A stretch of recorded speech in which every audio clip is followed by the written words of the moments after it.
अस्सलाम वालेकुम व्यूअर्स, मैं हूं समीना पाशा। उम्मीद है आप लोग खैरियत से होंगे। व्यूअर्स, एक तो आपसे कुछ मशवरा भी करेंगे हम आज के। बहुत सारे लोग इस बात की शिकायत करते हैं कि वीडियो का ड्यूरेशन बहुत ज़्यादा होता है, जो रेगुलर मैं रात के वक्त अपनी वीडियो अपलोड करती हूँ। तो इस सिलसिले में मेरे पास दो ऑप्शंस हैं, या तो ये कि मैं दिन के दो वीडियोज़ बना लूँ और उसमें ताकि मुकम्मल जो मामलात हैं, मालूमात हैं, वो आप तक पहुँचाई जा सकें और उनका ड्यूरेशन फिर मैं 9 से 10 मिनट का रख लूँ। और या फिर ऑप्शन ये है कि मैं दिन भर में एक ही वीडियो बनाऊं जैसे मैं बनाती हूँ, और ज़ाहिर है कि वो फिर आमतौर पर 15 से 16 मिनट तक जाती है। तो आप लोग इस पे ज़रूर कमेंट करके बताएं कि आप क्या समझते हैं कि दो वीडियोस बनाना ज़्यादा बेहतर है या फिर एक ही तवील वीडियो में काम चल जाएगा। मुझे वैसे पर्सनली सूट करता है कि मैं एक वीडियो ही बना दूँ और उसमें ही दिन भर की जो अहम ख़बरें हैं उनका अहाता कर दूँ और साथ में अपना जो एनालिसिस है उसके हवाले से वो भी कर दूँ। तो आप ज़रूर बताइएगा कि आपके लिए क्या कन्वीनियंट है। दूसरा, आज का जो ये वीलॉग है इसमें कुछ चीज़ें ऐसी थी जो मैं डिस्कस करना चाह रही थी, लेकिन वो रह गई, तो मैंने सोचा कि इसको मैं अलग से एक वीडियो इस पर कर दूँ। चीफ जस्टिस ऑफ पाकिस्तान ने जो सुप्रीम कोर्ट में एक अहम समात की मिलिट्री कोर्ट्स के हवाले से, उसके अंदर कुछ अहम चीज़ें हैं जो आपके साथ डिस्कस करेंगे और आपको मैं बताऊंगी कि ये केस किस तरफ जाता हुआ नज़र आ रहा है। और साथ ही साथ एक वीडियो है बड़ी सोशल मीडिया पर वायरल हो रही है, उसके हवाले से बताएंगे आपको नवाज शरीफ साहब की वापसी के भी हवाले से, और इसी तरह से जो दीगर मामलात हैं उनके ऊपर भी कुछ इनसाइड इन्फॉर्मेशन से आपके साथ शेयर करेंगे। पहले आपसे रिक्वेस्ट है कि चैनल को सब्सक्राइब कर लें, वीडियो को लाइक और शेयर भी किया करें। तो मिलिट्री कोर्ट्स के हवाले से जैसा कि आप लोग जानते हैं कि एक चल रहा था मुकदमा, और ईद से पहले यूँ दिखाई दे रहा था कि शायद बड़ी तेज़ी से उसके ऊपर डेवलपमेंट हो रही है और शायद चीफ जस्टिस ऑफ पाकिस्तान चाहते हैं कि ईद से पहले ही उसके ऊपर फैसला भी हो जाए। लेकिन इसके बरक्स हमने देखा कि ये मामला इल्तिवा का शिकार हो गया और फिर बीच में छुट्टियां आ गईं, और उसके बाद भी अब उस मामले में वो उस तरीके की तेज़ी हमें नज़र नहीं आ रही समात में जो इससे पहले नज़र आ रही थी, और ना ही इसमें हमें कोई चीफ जस्टिस साहब के कोई बड़े दबंग किस्म के स्टेटमेंट्स नज़र आ रहे हैं या रिमार्क्स नज़र आ रहे हैं। पहले तो मैं आपको इसकी कार्रवाई का अहवाल बता दूं और फिर उसके ऊपर आपको मैं अपना एक एनालिसिस भी दे दूंगी।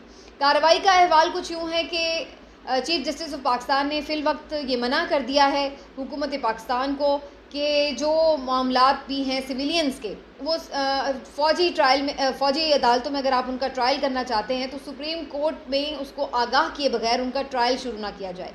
इवन जो लोग फ़ौज की तहवील में भी हैं उनका भी ट्रायल सुप्रीम कोर्ट को आगाह किए बगैर ना स्टार्ट किया जाए।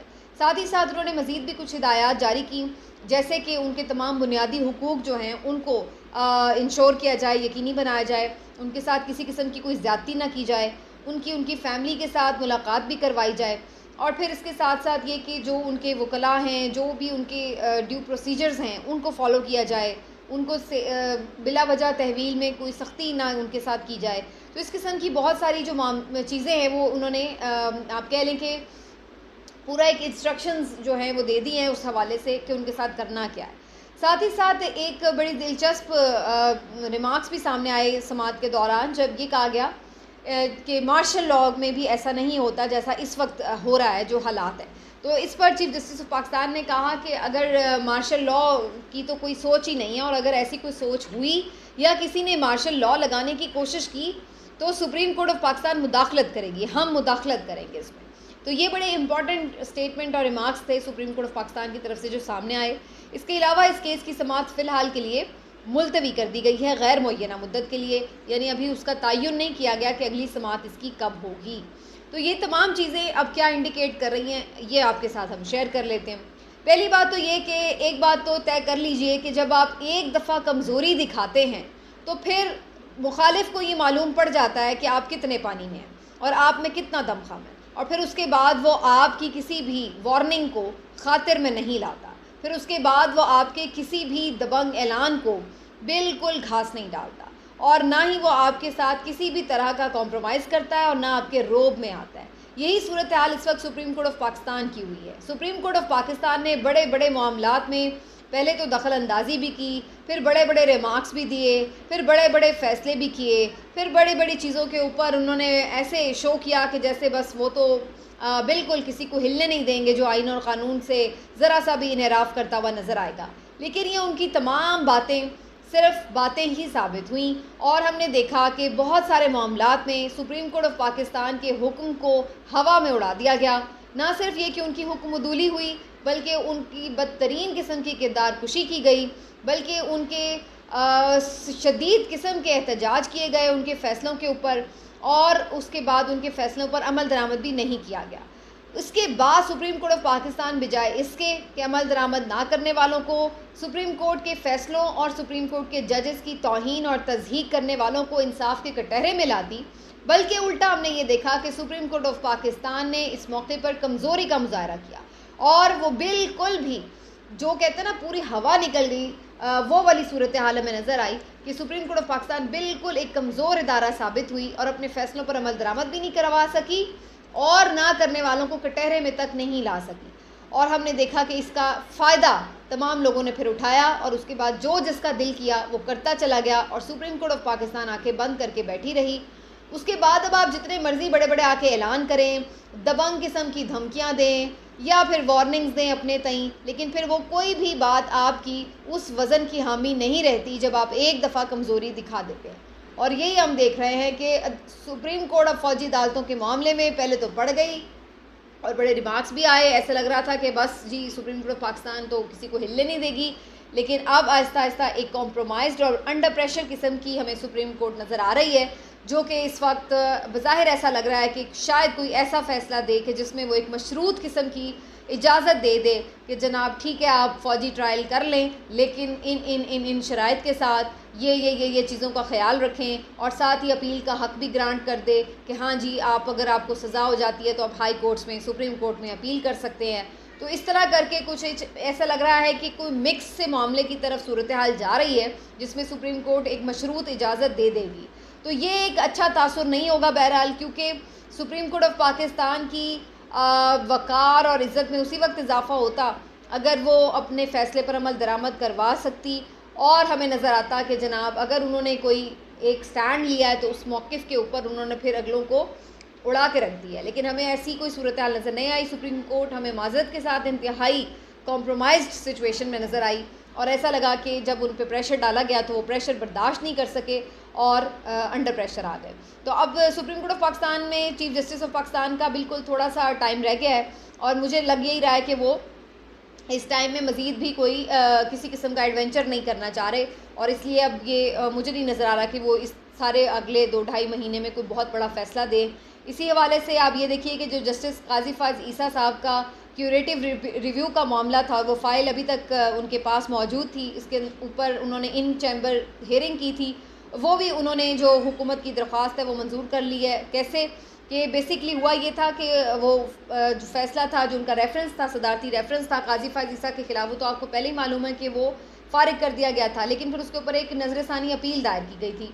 उस नज़रसानी अपील को इस हुकूमत ने, जब हुकूमत की तब्दीली हो गई तो इस हुकूमत ने आके वापस ले लिया था कि अब हम मज़ीद उसके ऊपर कोई समाअत नहीं चाहते, जो फ़ैसला था वो ठीक था।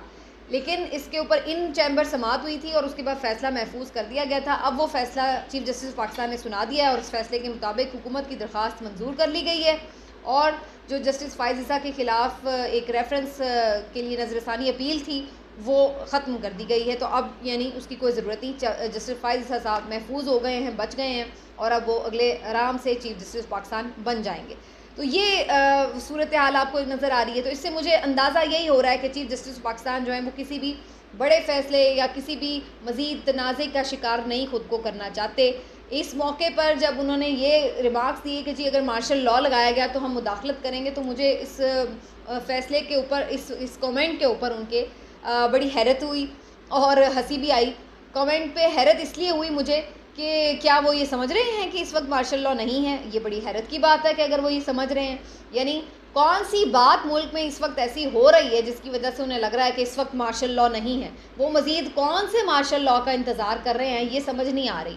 जो मीडिया के इस वक्त हालात हैं, जो इंसानी हुकूक की इस वक्त पामाली हो रही है, इमरान रियाज खान को 70 दिन से ज़्यादा हो गए गायब हुए हुए, उसका कोई पता नहीं है, मीडिया पर कदगने हैं, आपका बिल्कुल गला घोटा गया है। और उसके साथ साथ हम देख रहे हैं कि जी अब नया ऑर्डिनेंस भी ले आए हैं मीडिया के ऊपर मज़ीद पाबंदियाँ लगाने के हवाले से। और मैं ये सोच रही थी कि कह रहे हैं कि जी डिसइंफॉर्मेशन और मिस इन्फॉर्मेशन फैलाने की इजाज़त नहीं होगी। भाई मिस इन्फॉर्मेशन और डिसइंफॉर्मेशन तो तब होगी कि अगर मीडिया वाले ख़ुद अपनी मर्ज़ी से कोई ख़बर दे रहे हैं। इस वक्त तो मीडिया पे सब कुछ वो चल रहा है जो बना बनाया रनडाउन उन्हें पहुंचा दिया जाता है कि भाई ये चला लो, तो वो चला रहे हैं। उसके अलावा जो अपनी उनकी खबर होती है वो तो बस यही होती है, आज मौसम की क्या हाल है, आज कहाँ पे सैर व तफरी के लिए लोग निकल गए, और ये वाली खबरें जो होती हैं ये अब मीडिया खुद देता है। बाकी जितनी भी सियासी मामला से जुड़ी और दीगर खबरें हैं वो तो बना बनाया रनडाउन आता है और वो मीडिया चला रहा है। तो अब मुझे ये समझ नहीं आ रही कि फिर भी इनको किस बात का खदशा है कि मिस इन्फॉर्मेशन हो जाएगी या डिस इन्फॉर्मेशन हो जाएगी। वो तो तब होगी कि अगर अपनी मर्ज़ी से कोई ख़बर दे रहा होगा। लेकिन बहरहाल इस किस्म की पाबंदियाँ भी लग रही हैं, सहाफ़त और सहाफ़ियों के लिए मुश्किल हालात हैं। और इसके साथ जो सियासी जमातें हैं, ख़ास तौर पर जो मुखालिफ सियासी जमात है उसके साथ जो सलूक हो रहा है, जो सियासी कैदी हैं, जो लीडरान के साथ हो रहा है, जिस तरीके के अदालतों का मजाक उड़ाया जा रहा है, अदालतों के फ़ैसलों का मजाक उड़ाया जा रहा है, आइन और कानून नाम की कोई चीज़ है ही नहीं है। तो चीफ जस्टिस ऑफ पाकिस्तान न जाने कौन से मार्शल लॉ का इंतज़ार कर रहे हैं जिसके अंदर वो मुदाखलत करेंगे। अगर देखा जाए तो मार्शल लॉ में भी इस किस्म के हालात नहीं हमने देखे, मुशर्रफ साहब के दौर में भी ऐसे नहीं देखे जो अब हो रहे हैं। और अब ये लोग बात कर रहे हैं कि जी मार्शल लॉ लगेगा तो हम मुदाखलत करेंगे। तो ये बिल्कुल एक हैरत वाली बात भी थी और मजाक ही लग रहा था मुझे चीफ जस्टिस ऑफ पाकिस्तान ने जो ये कमेंट किया। लेकिन पता नहीं, वो मेरा ख्याल है बस एक मेरे अजीज़ हमवतनों वाली तकरीर के शायद इंतज़ार में है कि अगर वो सिर्फ होगी तो वो उन्हें लगेगा कि शायद मार्शल लॉ लगा है। अदरवाइज़ हालात पूरे जो हैं, जो अलामात हैं वो पूरी बराबर की मौजूद हैं। और इसी वजह से अब हम देख रहे हैं कि जो ये हुकूमती हुक्मरान इत्तेहाद है उसको भी तशवीश है इलेक्शंस के हवाले से, और सितंबर का इंतज़ार कर रहे हैं वो कि नए चीफ जस्टिस आ जाएंगे तो जनाब फिर हम अपने कुछ फ़ैसले करेंगे। हालांकि मुझे ये भी समझ नहीं आई, इस पर भी मुझे वैसे हैरत है कि इन्हें क्यों इस चीफ जस्टिस से इतना डर लग रहा है। यानी जब आपने एक चीफ जस्टिस का कोई फ़ैसला नहीं मानना, जब वो चीफ जस्टिस बेचारा दबंग फ़ैसला दे ही नहीं सकता, तो फिर उसके बाद आप क्यों उनसे खौफज़दा हैं, ये बात समझ नहीं आ रही। लेकिन फिर भी उन्हें कुछ तहफ़्फ़ुज़ात हैं कि शायद अगले चीफ जस्टिस आके उनके लिए कुछ ज़्यादा बेहतर सूरत हाल पैदा कर सकते हैं। तो इसीलिए नवाज शरीफ साहब ने फ़ैसला किया है कि जी अब वो सितंबर के बाद ही आएंगे। यानी एक दिन भी वो बंदा जेल में गुजारने के लिए तैयार नहीं है। मतलब मैं तो सोच रही थी कि अगर सिर्फ पॉलिटिकली भी देखें ना, कानून को एक तरफ रख दें, तो सियासी तौर पर भी उन्हें शायद फ़ायदा होता। वो भी आके कोई एक हफ़्ता जेल में गुजारते तो लोग कहते हैं कि देखें जी ये भी बड़े बहादुर हैं, सिर्फ इमरान खान बहादुर नहीं है। लेकिन वो ये इस तरह का झूठा सच्चा क्रेडिट लेने के लिए भी तैयार नहीं है और वहाँ बैठे हुए हैं कि नहीं जी पहले फाइज़ ईसा साहब आएँ, पहले मेरे सब केसेस ख़त्म हों, फिर मेरे नायली ख़त्म हो, फिर दोबारा हमारी हुकूमत बन रही हो, सब मामला चीज़ें तय हों, फिर मैं आऊँगा। तो भाई फिर आपके आने की ज़रूरत क्या है अगर सब कुछ आपको पका पकाया खीर में ही देना, बना के ही देनी है। तो लेकिन बहरहाल उनका फ़ैसला है, लेकिन सियासी तौर पे मेरा ख्याल है ये गलत फ़ैसला है। अगर वो इस चीज़ को ओन करते कि वो भी मुश्किलात कुछ थोड़ी बहुत फेस कर लेते आके, तो शायद उन्हें सियासी तौर पर इसका इलेक्शन में फ़ायदा होता। लेकिन बहरहाल वो इसके लिए भी तैयार नहीं है।